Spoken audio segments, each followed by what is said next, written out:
આજરોજ બારડોલી વિધાનસભા મત વિસ્તાર ખાતે બારડોલીની મિલાનો થિયેટરમાં the Kerala story A picture બતાવવાનું આયોજન કર્યું છે. પિક્ચરમાં જે સત્ય ઘટના બતાવવામાં આવી છે એ સત્ય ઘટનાથી આપણે આપણી બેન દીકરીઓને વાકેફ કરવા જોઈએ.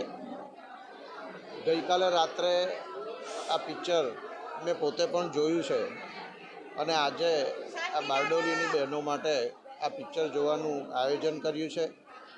સાથે સાથે માતા પિતાઓએ પણ આપણી દીકરીઓનો ખ્યાલ રાખવાનો કે આપણી દીકરીઓ કોઈ ખોટા પ્રલોભનમાં પ્રેરાઈ ન જાય અને ખોટો ભોગ ન બને. એના ભાગરૂપે આપણે આ મૂવી બતાવવાનું આયોજન કર્યું છે.